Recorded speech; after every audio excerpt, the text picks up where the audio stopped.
Hello, hello.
না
hello, welcome.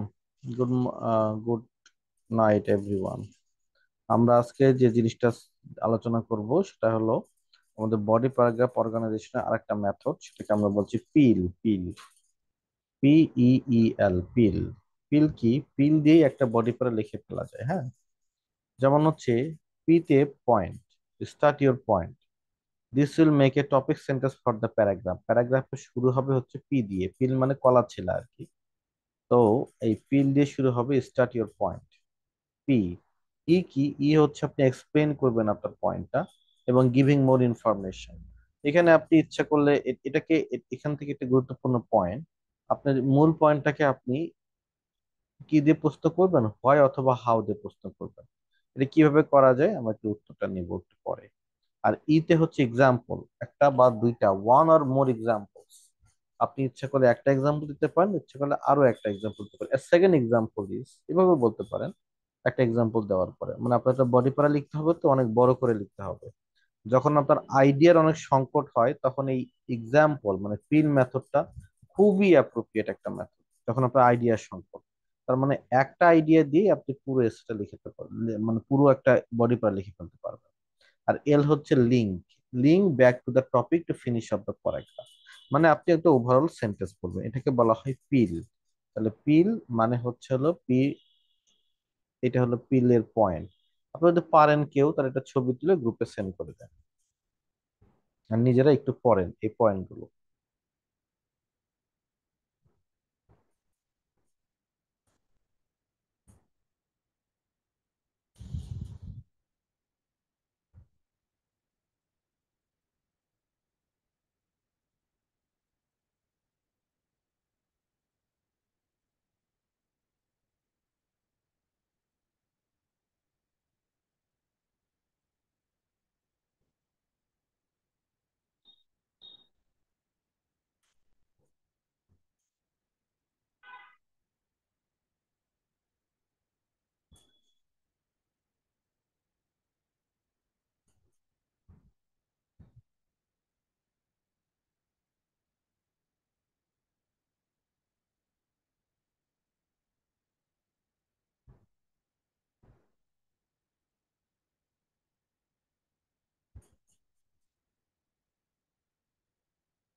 So hopefully you understand please. চলো আমরা একটা এক্সাম্পল দেখে আসি। টপিকটা ছিল এরকম: should parents allow their children to watch TV shows containing violence? প্যারেন্টসদের কি উচিত চিলড্রেনদেরকে অ্যালাউ করা যে? তাহলে প্রথম পয়েন্ট দেখেন, আমি একটা বডি প্যারা শুরুটা লিখতেছি। Parents should not allow their children to watch violent TV so as it causes them to be more violent. যেটা তাদেরকে আরো বেশি ভায়োলেন্ট করে তুলতে পারে। এখন আমরা যখন এটার এক্সপ্লেনেশন দিব তখন আমরা এটাকে প্রশ্ন করব হোয়াই অথবা হাউ, কিভাবে তাদেরকে ভায়োলেন্ট করবে। তো কেন তাদেরকে ভায়োলেন্ট করবে, দেখেন উত্তরটা। যখন চিলড্রেনরা অনেক বেশি ভায়োলেন্স দেখবে টেলিভিশনে, তারাও ওই মনে করবে এটা নর্মাল এবং এটা কপি করবে অ্যাগ্রেসিভ বিহেভিয়ার। তাহলে এক্সপ্লেনেশন মানে giving more information or why অথবা হাউ দিয়ে আপনার মূল পয়েন্টটাকে কি করা, ক্লিয়ার করা। ইতে যেটা হচ্ছে, তারপরে আমরা এক্সাম্পল দিলাম, দেখুন মানে কি বলতেছে। পেনসিলভেনিয়া স্টেট ইউনিভার্সিটির একটা এক্সপেরিমেন্ট, যেখানে দেখা গেছে প্রি স্কুল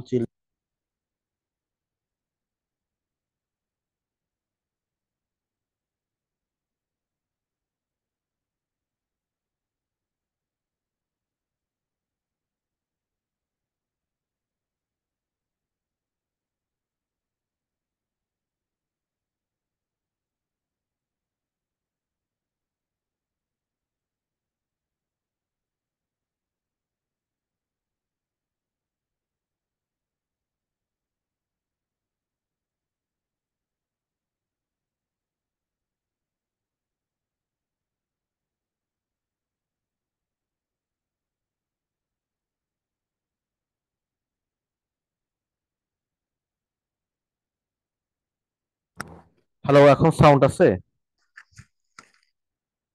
হ্যালো। আচ্ছা, হোপফুলি আছে। ওকে, ফাইন। দেখেন, আমরা একটু পিলে আবার একটু ফিরে আসি। আমার মনে হয় এই পথটা আপনার শুনতে পাননি।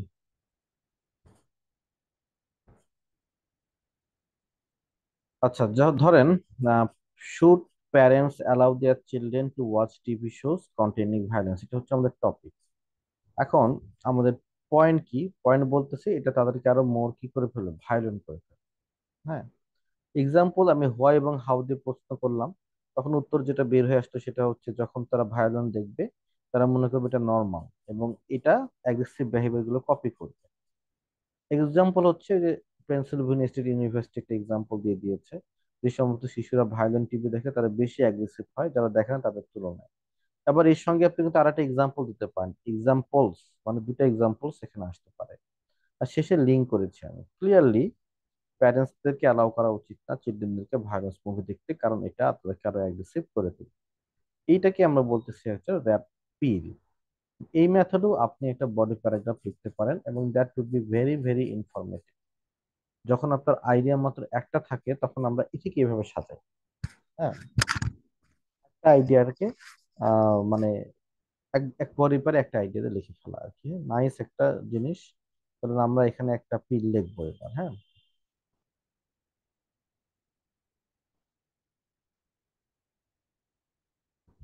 ধরেন আমাদের টপিক হচ্ছে হলো আম, আমাদের টপিক হচ্ছে ট্যুরিজম সেক্টর।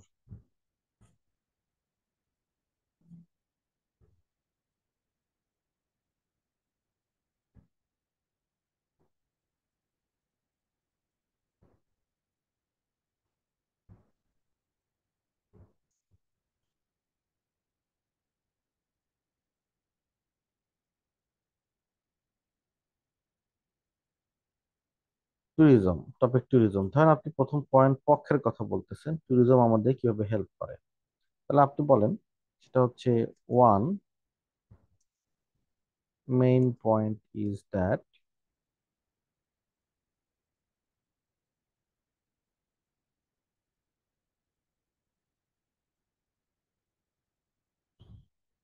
ট্যুরিজম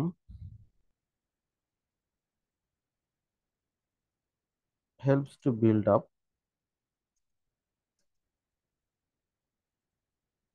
ক্রিয়েট বললাম,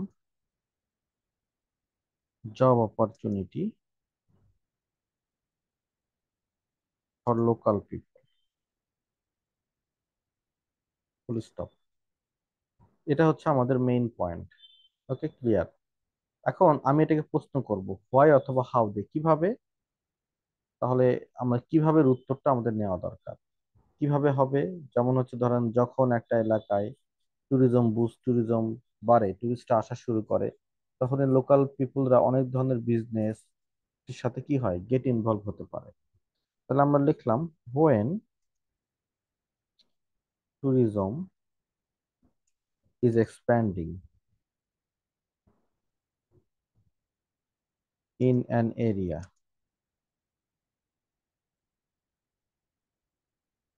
many tourists come to visit to see the places, to see the spots, which gives to run many kinds of businesses.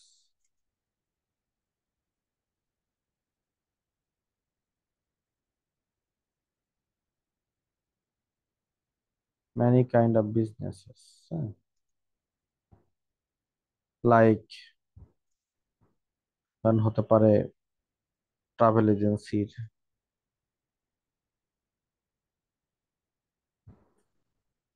Restaurant business, and so on. এই যে আপনি লিখলেন হলো why এবং how the. Okay, fine. তারপরে আমি যেটার example দিব, একদম কক্সবাজার এক্সাম্পল নিয়ে আসি। আচ্ছা, এক্সাম্পল বলতে আমি এখানে দুটো এক্সাম্পল আনতে পারি। নেপাল, আচ্ছা নেপাল বলছেন, আচ্ছা নেপালও আনবো, কক্সবাজারও আনবো। Take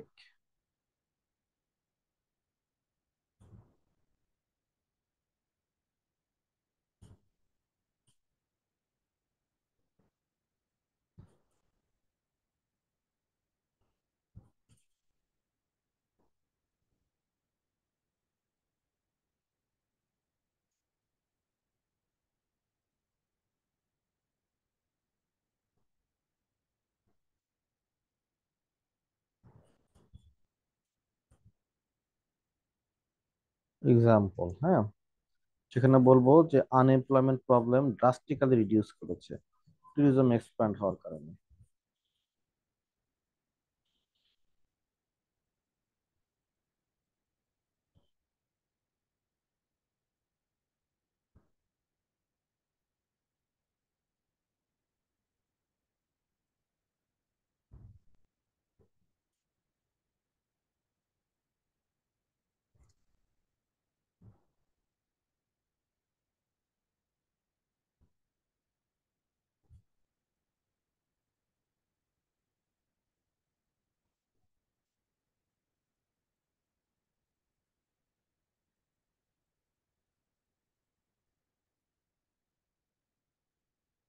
tourism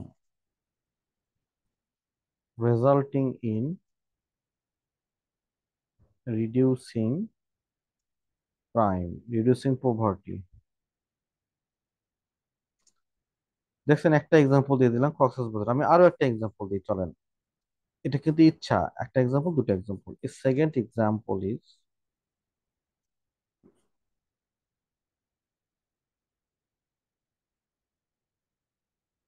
Nepal.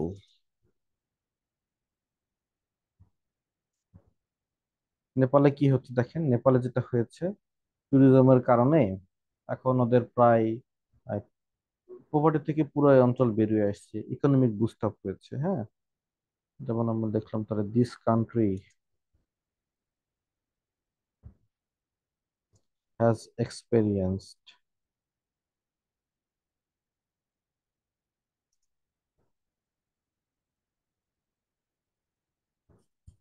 has experienced a reduction of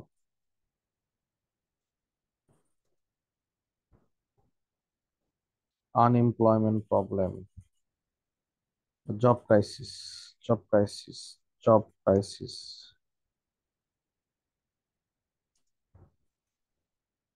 and this also helps to boost up their economy.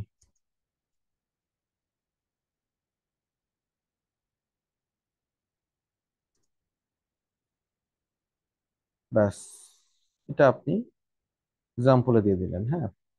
এবার দেখেন লিঙ্ক। লিঙ্ক মানে কি, তাহলে আমরা স্পষ্ট বলতে পারি সেটা হচ্ছে হলো এই যে ট্যুরিজম বুস্ট আপের সাথে কান্ট্রির ইকোনমি কিংবা এই মানে আনএমপ্লয়মেন্ট প্রবলেম দূরীকরণের ব্যাপক সম্পর্ক আছে, তাই তো? তাহলে আমরা শেষে বলে দিলাম, in fact the development of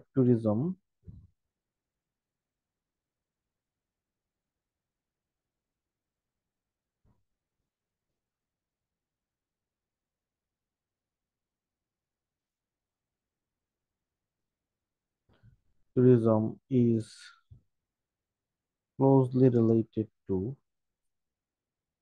linked to, the improvement of economy। Link করে ফেললাম দুটার সাথে। এটা আপনি একটা দেখেন, একটা ফুল একটা বডি প্যারাগ্রাফ রয়েছে। এই মেথডটাকে বলা হয় পিল, এবং এটা কেমব্রিজ সার্টিফাইড মেথড, একদম কেমব্রিজ সার্টিফাইড মেথড। আমাদের একটা বডি প্যারাগ্রাফ রয়েছে। আপনি একটা কাজ করতে পারেন, ছবি তুলে গ্রুপে সেন্ড করেন।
Thank you.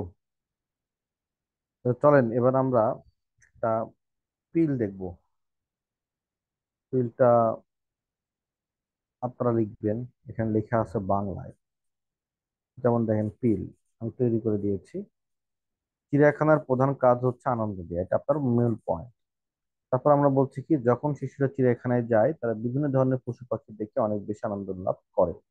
Explanation example, Dhaka চিড়িয়াখানা একটি প্রকৃষ্ট উদাহরণ যেখানে প্রধান দর্শনার্থীরা হচ্ছেন শিশু, এবং শিশুরা সেখানে গিয়ে অনেক ধরনের পশু দেখতে পারে যা অন্য কোথাও তাদের পক্ষে দেখা সম্ভব না।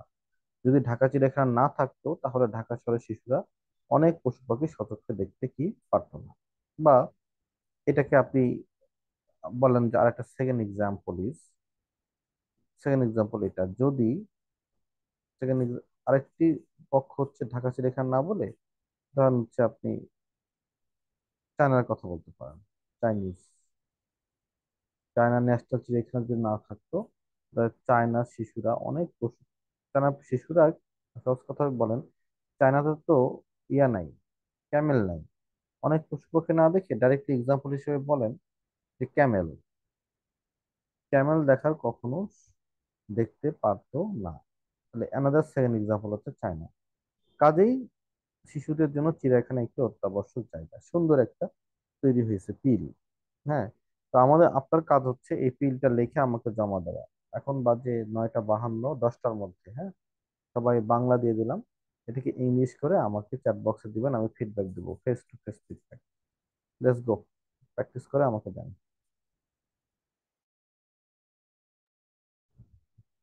আমার কি, আমার ডিরেকশন কি শোনা গেছে? হ্যাঁ মনে হয়। ওকে, তাহলে আমাকে একটু এটা লিখে জমা দেন।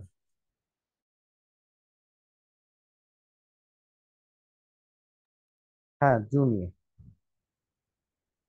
নিয়ে একটা বডি প্যারাগ্রাফ এভাবে লিখে আমাকে জমা দেন।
হ্যাঁ সিলভি, আপনি রেইজ হ্যান্ড করেছেন, যদি বলতেন।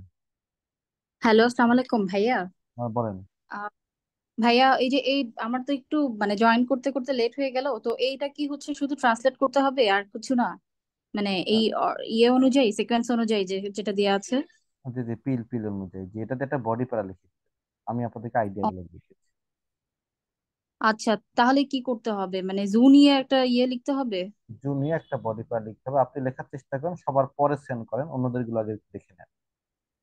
আচ্ছা আচ্ছা, ওকে। অথবা আপনি অলরাইট। গ্রুপে একটু দেখে নেন, ওই যে ইয়াতে আম, হ্যাঁ আপনার হ্যাঁ, এই যে ছবি, ছবিগুলো। হ্যাঁ এই ছবিগুলো দেখেন। ওকে। জি।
ওকে, আমরা দুজনের রাইটিং পেয়েছি, দুজনের রাইটিং থেকে আমরা একটু লিখে দিই।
ওকে, দেখেন এখানে the main objective of the zoo is to give pleasure. এখানে আই উড সে প্লেজার ওয়ার্ডটা যাচ্ছে না। এখানে আপনি যেটা বলতে পারতেন সেটা হচ্ছে গিভ এন্টারটেইনমেন্ট। হ্যাঁ, রং ওয়ার্ডিং হয়ে গেছে এখানে। যখন children go to museum they get more pleasure by seeing different types of animals. যখন আপনি ডিফারেন্ট টাইপস বলতেছেন তখন এখানে অ্যানিমালস হবে। আর when children go to zoo, এখানে আসলে এটা কমা। আচ্ছা, children are the main visitor at Dhaka zoo, এটা আসলে লেখার দরকার ছিল না। এটা কিন্তু আমি বলিও না, এটা ইন জেনারেল কথাবার্তা হয়ে গেছে। If there was no zoo in Dhaka, the children would not have had this kind of entertainment. Therefore, zoo is an essential place. And হতো, মোটামুটি হয়েছে আর কি।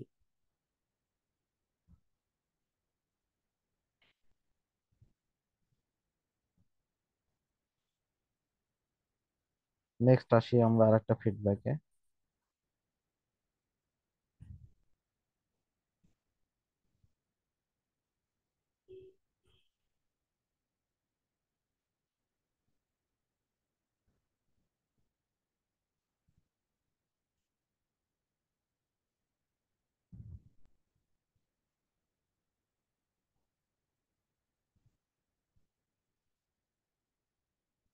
একই প্যারায়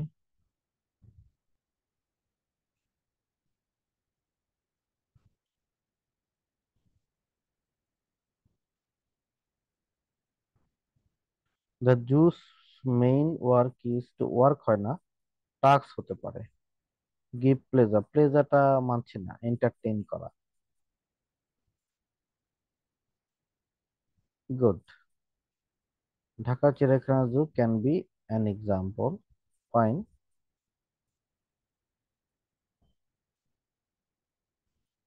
এই দুটো লাইনকে একসাথে করার জন্য এখানে একটা এন্ড যোগ করে দেন, তাহলে কোহেশনটা বাড়ে।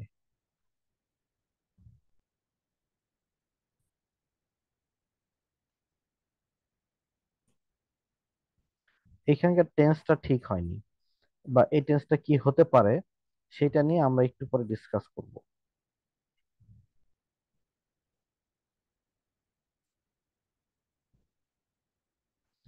মাঝখানে ফাহমিদা লিখেছেন, ফাহমিদা আপনি তো এক্সাম্পল টেক্সাম্পল গুলো লেখেননি।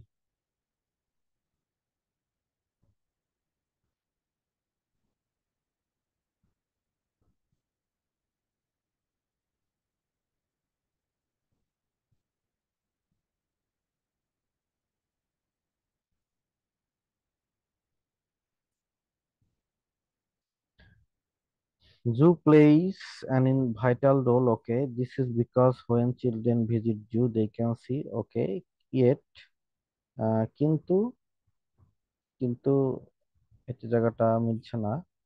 there are lots of, এখানে একটা ফুল স্টপ হবে, লটস অফ বলে টুরিস্ট হবে, আর দেয়ার আর বলে এখানে ভিজিটিং হবে।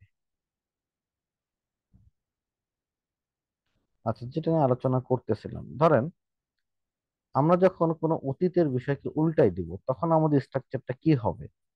ফর এক্সাম্পল, আমি যদি বলতে পারি এটা, যেমন হচ্ছে নেপালে ট্যুরিস্ট ডেভেলপমেন্ট হয়েছে এবং মানুষের অভাব দূর হয়েছে। তাহলে আমি এটা লিখলাম, দেখেন,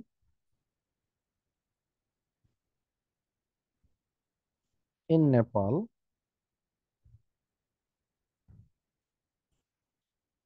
the expansion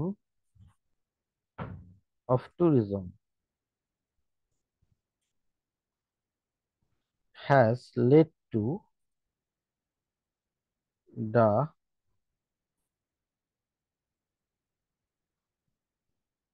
reduction of poverty. এখন এই ঘটনাটা কখন ঘটছে, এখন আমি যদি এরকম একটা দাগ টানি, দেখেন যে নেপালে ঘটনাটা ঘটেছে, ধরেন এটা হচ্ছে নাও, এটা হচ্ছে পাস্ট, পাস্ট, এটা হচ্ছে মাথাটাই হচ্ছে নাও।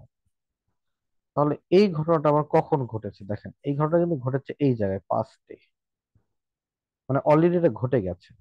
তার মানে ট্যুরিজম এক্সপানশন হয়েছে এবং পভার্টি রিডাকশন হয়েছে। তাহলে এটাকে উল্টাই দিলে কি হয়, যে যদি ট্যুরিজমের এক্সপেনশন না হতো তাহলে পভার্টিটা রিডাকশন হতো না, মানে পভার্টিটা বেড়ে যেত।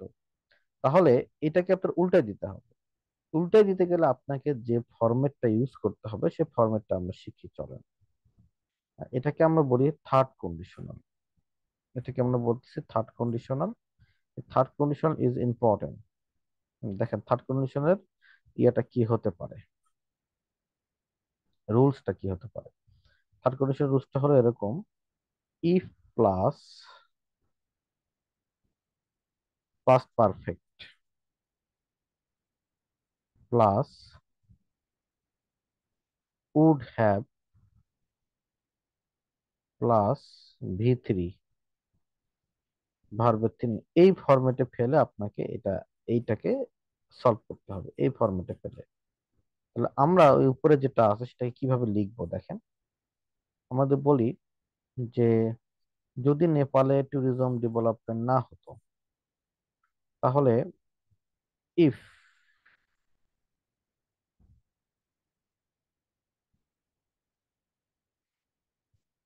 Nepal had not experienced contains past perfect had not experienced the expansion of tourism,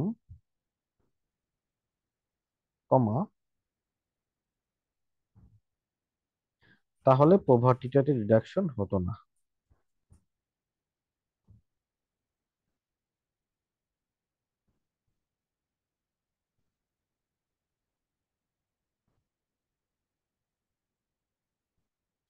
if Nepal had not experience the expansion of tourism, যদি নেপালের এই ট্যুরিজম এক্সপানশনটা না হতো তাহলে এটার পভার্টি রিডাকশন হতো না, পভার্টি রিডাকশন, পভার্টি বেড়ে যেত। দ্য কান্ট্রি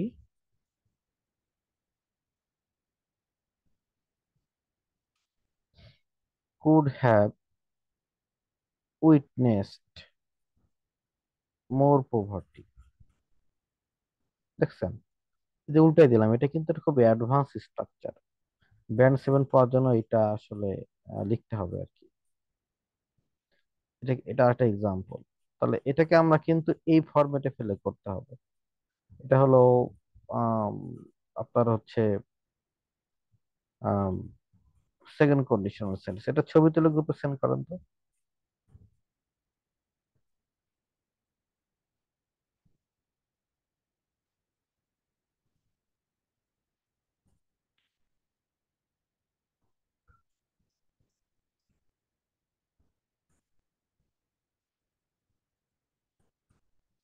হ্যাঁ, একটু critical.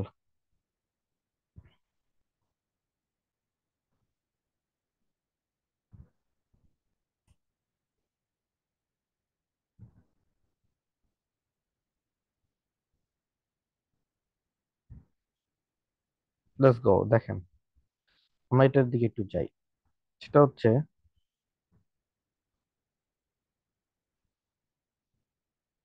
one main point is that the main theme of zoo is to give entertainment. যখন চিলড্রেনরা চিড়িয়াখানায় যায়, they enjoy by seeing, okay, take Dhaka Zoo, the main entertainment children, they can see. The second example যে আপনার তো এটা হয় না, এটা তো নিশ্চয়ই বুঝতে পারছেন। যদি চায়নাতে, তাহলে আপনি এটা লিখে দেন না আমাকে সবাই, যদি চায়নাতে চিড়িয়াখানা না থাকতো তাহলে সেখানকার চিলড্রেনরা কোনোদিনই ক্যামেল দেখতে পেতো না। লিখে দেন, যদি চায়নাতে চিড়িয়াখানা না থাকতো তাহলে সেখানকার বাচ্চারা কখনোই ক্যামেল দেখতে পেত না। তার মানে চিড়িয়াখানা আছে এবং ক্যামেলও দেখতে পেত। তাহলে এই ফরম্যাটে ফেলে আপনাদেরকে করতে হবে। দেখেন তো একটা সেন্টেন্স সবাই, যদি চিড়িয়াখানা চায়নাতে না থাকতো তাহলে সেখানকার বাচ্চারা কখনোই ক্যামেল দেখতে পেত না। দেখেন, এটাকে চেঞ্জ করে থার্ড কন্ডিশনে লিখে আমাকে চ্যাট বক্সে সেন্ড করুন।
বশির ভাই লিখেছেন ইফ চায়না, চায়না, বশির ভাই চায়না বানান কিন্তু ভুল হয়েছে।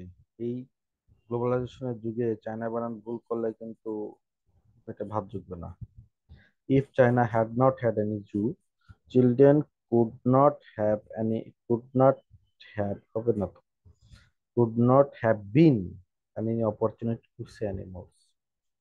V3 লাগবে, could have, could not have been. Anyone?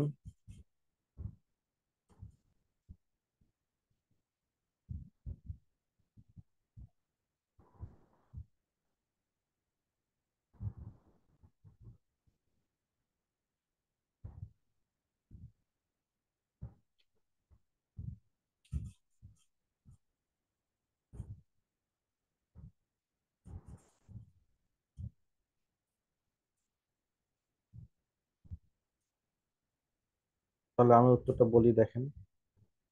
আচ্ছা, আরেকজন আসছে। If China had not any Jew, কমা হতো, their children could not have witnessed the camel. Nice, এরকম কথাবার্তা হবে আর কি। এক্সাম্পলটা থার্ড কন্ডিশন দিয়ে যদি আপনি দিতে পারেন, এটা মোর স্কোর ক্যারি করবে। ওকে, এটা একটা স্কিল আপনাদেরকে শিখালাম, সো রিমেম্বার দিস স্কিল। আচ্ছা, এবার আমরা আমাদের আজকের টপিকে চলে যাই। হ্যাঁ, আপনাদের প্রথম জব হচ্ছে আজকের টপিকটা কি সেটা একটু দেখা, সবাই একটু পড়বেন। If there were no Jew in China, children would have not seen any camel.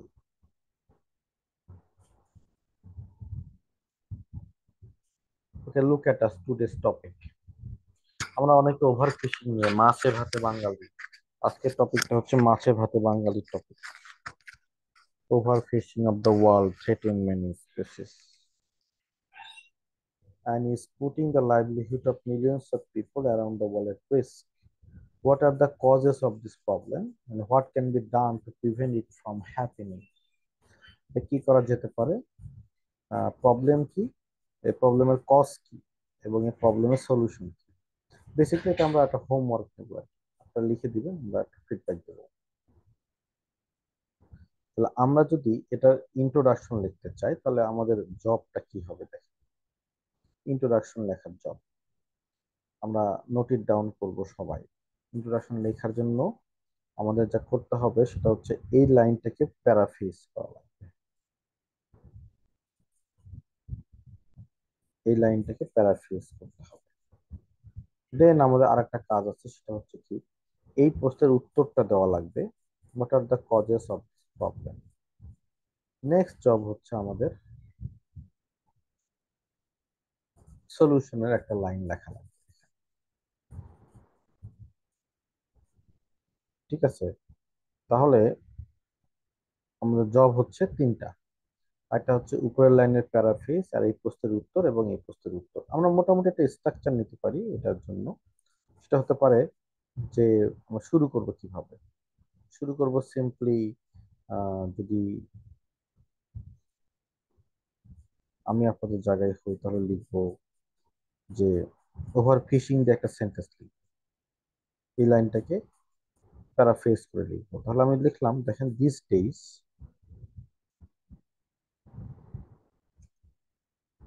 Over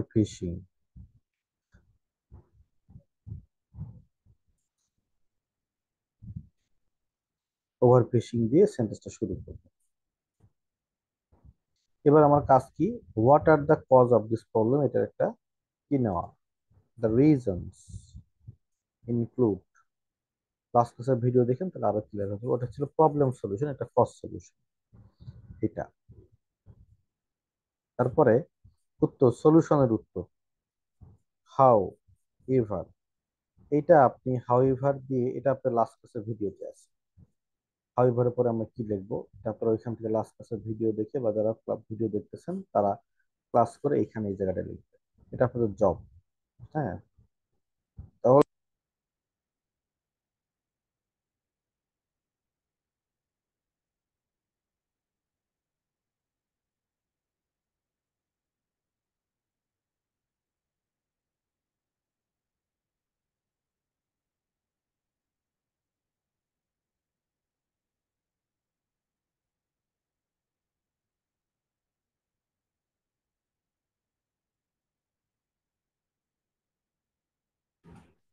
sound নাই? হ্যালো, সাউন্ড আছে তো? আচ্ছা, এটা ছবি তুলে আপনারা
আমি সাউন্ড নাই, কারণ হচ্ছে আমি আপনাকে কাজ দিয়েছি, দেখেন আপনাদেরকে বের করতে কোনগুলো কজ, সেই কজ গুলোর নাম্বার গুলো লিখে চ্যাট বক্সে সেন্ড করতে বলেছি।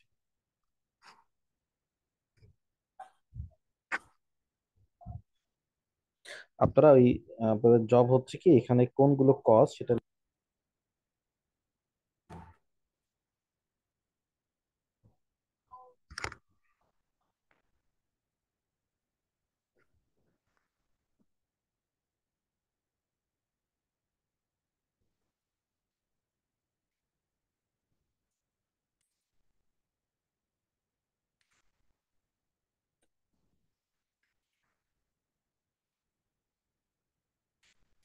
স্যার বলতেছে কি?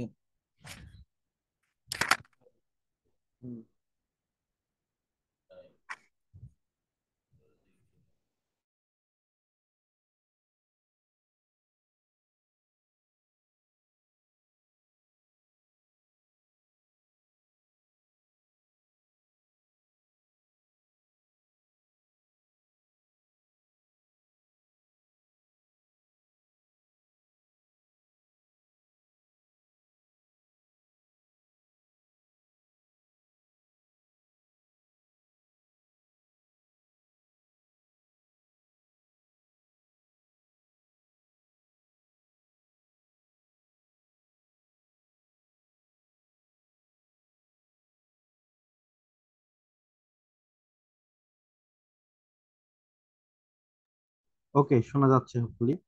দেখেন এখানে যেটা বিষয় সেটা হচ্ছে কি, আপনাদেরকে কোনটা কোনটা কজ দেখেন। নাম্বার ওয়ান, কজ নাকি সলিউশন?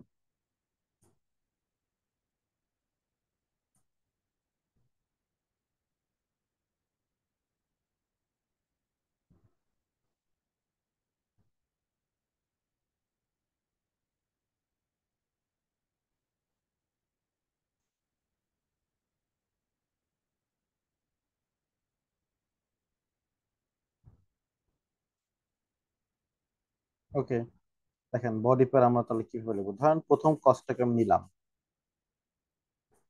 যে ফ্যাক্টরি ফিশিং মানে টেকনোলজি ডেভেলপমেন্টের কারণে মাছ ধরা এখন খুব বেশি ইজি হয়ে গেছে। তাহলে আমি কজ লিখলাম, সেটা হচ্ছে one of the main causes.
Take Norway as an কি বললাম এক্সাম্পল। আমার মনে হয় আমার এগুলোতে চার্জ নাই, দাঁড়ান। নাই করতেছে।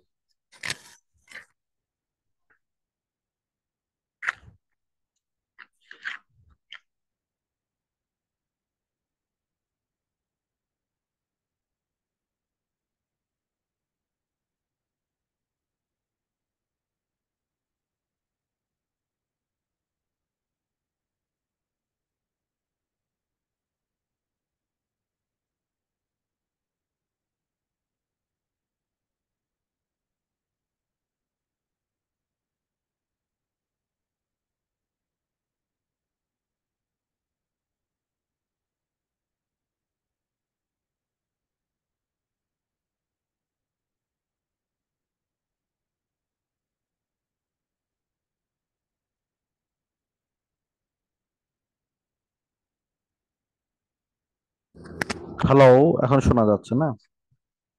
আচ্ছা দেখেন, তাহলে আমরা এটার একটা স্ট্রাকচার নিচ্ছি।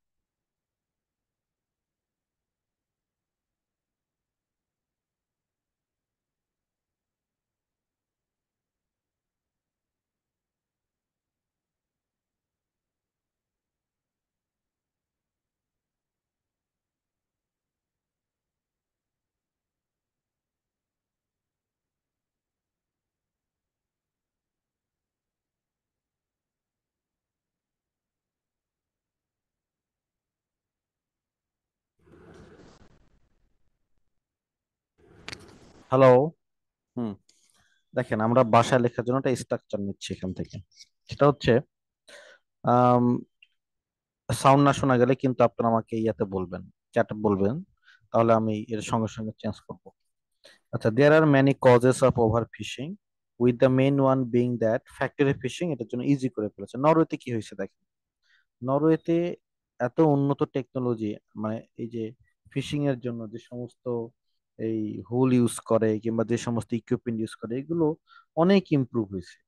মানে এরকম অনেক ইমপ্রুভ, মানে তারা টেকনোলজি ব্যবহার করে। এর ফলে কি হয়েছে, হিউজ পরিমাণে মাছ ধরা পড়তেছে, এবং যেটা আসলে ডিমান্ডের চাইতে অনেক বেশি। আর এই কারণে ওই মাছগুলো, মানে প্রয়োজনীয় অপ্রয়োজনীয় অনেক মাছ ধরা পড়তেছে।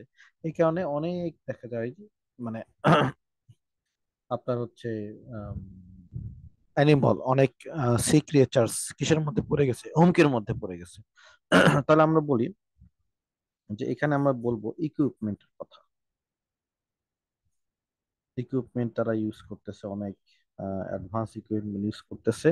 এর ফলে যত দরকার তার চাইতে বেশি, মানে ডিমান্ডের চাইতেও, মানে মোর ফিশ কিন্তু ধরা পড়তেছে, ক্যাচ হচ্ছে। হ্যাঁ, এর ফলে কি হইতেছে দেখেন, এবং যার মধ্যে কিছু আননেসেসারি স্পেসিসও আছে, লাইক লাইক ধরেন হচ্ছে অক্টোপাস, জেলিফিশ,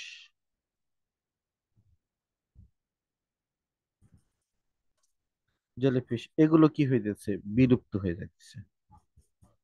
ঠিক আছে, এই যে আমরা কার এক্সাম্পল দিলাম, নরের এক্সাম্পল দিলাম। এবার আমরা এর সঙ্গে সঙ্গে এটা এদের কি লিখবো, সলিউশন লিখবো। তাহলে আমি রুলস নিয়ে আসি। A solution for the government is to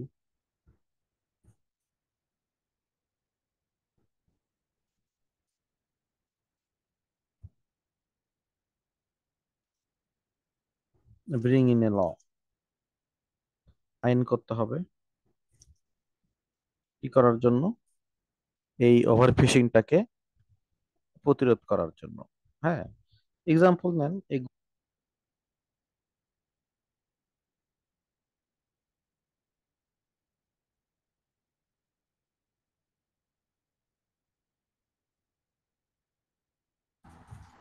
আইন করে তারা এই কাজটা করেছে আর কি। A good example is Japan. জাপানে,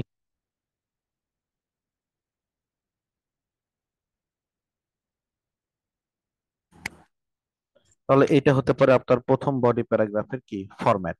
এটা ছবি তুলে গ্রুপে সেন্ড করে দেন।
ওকে, দেখেন এবার আমরা বডি প্যারা টু লিখবো। বডি প্যারা টু তে কি করব? জিনিসটা একই রকম আসলে, একটা কজ একটা সলিউশন। তাহলে বডি প্যারা টু তে আমরা এটা তুলে দিব, দিয়ে আমরা আরেকটা রিজন নিব।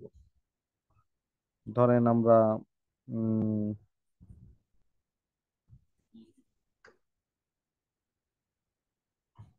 Growing demand for fish worldwide, এটা বাড়তেছে। তারপরে আবার যদি আমরা বলি, সেটা হচ্ছে fishing provide quick return for companies and government, এই কারণে লোভে পড়ে আপনারা এইগুলা এই বেশি মাছ ধরতেছে, হতে পারে। তাহলে আমরা ধরেন এখানে এটাকে চেঞ্জ করে বডি পাড়াতে কি করতে হবে, দেখতে হবে কি ইন কন্ট্রাস্ট, কমা দিলাম। আর একটা রিজন কি দেয়?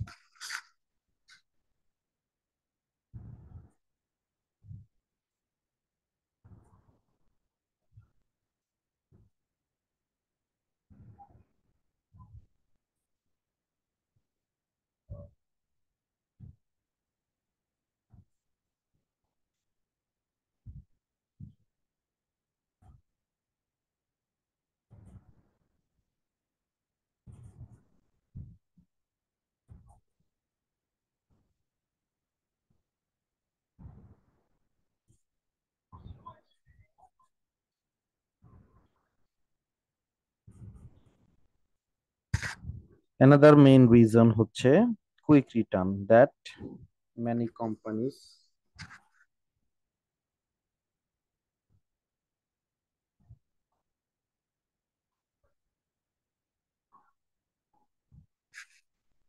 want.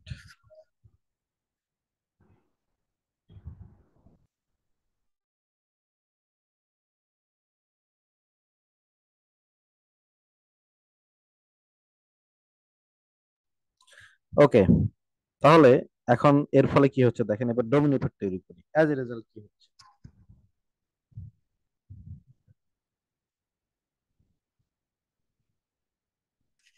অ্যাজ এ রেজাল্ট এই কুইক রিটার্ন পাওয়ার আশাতে তারা আরো ইনভেস্ট করতেছে কিভাবে মাছ ধরা যায় বেশি বেশি, more and more area explore করতেছে মাছ ধরার জন্য। ফাইনালি তারা অনেক বেশি ফিশ কি করতে পারতেছে, মানে ইচ্ছা মতো তারা ওই জায়গাগুলো ফিশিং করতেছে, এবং ওই অঞ্চলে ফিশিং এর স্ক্যাসিটি দেখা যাচ্ছে, মানে ফিশিং এর ইয়া কম, মানে মাছের অপ্রতুলতা দেখা দিয়েছে, ফিশ ফিশ নাম্বার কমে যাচ্ছে, ডিক্লাইন। ডোমিনো ইফেক্ট দিয়ে এটা তৈরি করলাম ইন কন্ট্রাস্ট। এবার একটা সলিউশনে আসেন। সলিউশন হচ্ছে ধরেন সচেতনতা বাড়াতে হবে, তাই না? তাহলে আমরা যদি বলি, গত লাস্ট ক্লাস থেকে নিয়ে আসি,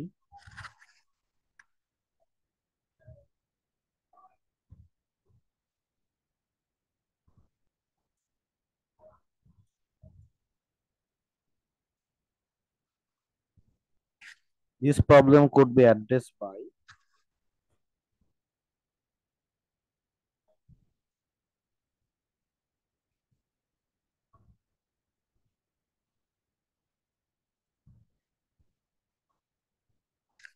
launching publicity campaign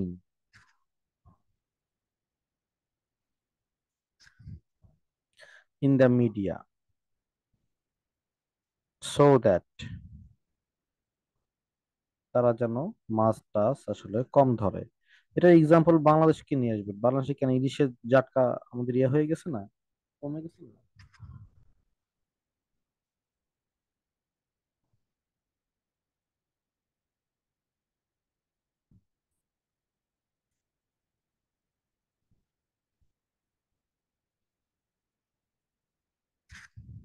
এখানে হিলসার কথা বলবেন, সচেতনতা বৃদ্ধির কারণে হিলসা ফিশ ধরা কমে গেছে।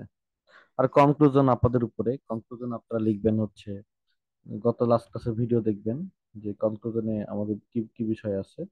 কনক্লুজনে লিখবেন যে হ্যাঁ, যদিও এই কজগুলো খুবই, they are the main causes, but thing is that যদি গভর্নমেন্ট এবং সবাই মিলে একটা ব্যবস্থা নেয়, তাহলে এটা প্রবলেমটা সলভ করা সম্ভব। এটা আপনাদের মেইন ইয়া হবে আর কি। ঈদের আগে আপনাদের হলো নেক্সট ক্লাস হবে হচ্ছে লাস্ট ক্লাস, ঈদের আগে। ঈদের জন্য আমরা একদিন বন্ধ থাকবো, শনিবার বন্ধ রাখবো, আবার সোমবার থেকে ক্লাস শুরু করবো হোপফুলি। বৃহস্পতিবার আমাদের ঈদ তো। ও, ঈদ তো বৃহস্পতিবার, তাহলে তো আমাদের নেক্সট ক্লাস সোমবারে হবে, বুধবারটা বন্ধ থাকবে, বাট শনিবার হোপফুলি ক্লাস হবে।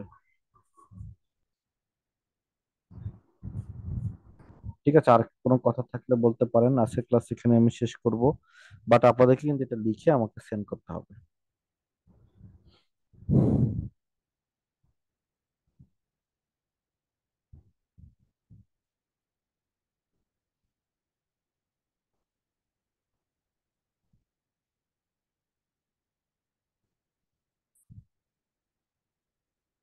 ওকে, প্রশ্ন না থাকলে তাহলে গুড নাইট। আর আপনার তাহলে মানডে দেখা হবে, মানডের আগে আমাকে লিখে সেন্ড করবেন। টপিক সেন্টেন্স, টপিক সেন্টেন্স হচ্ছে একটা প্যারার প্রথম সেন্টেন্সটাকে আমরা টপিক সেন্টেন্স বলি, এটাকে আমরা মেইন আইডিয়া বলি আর কি।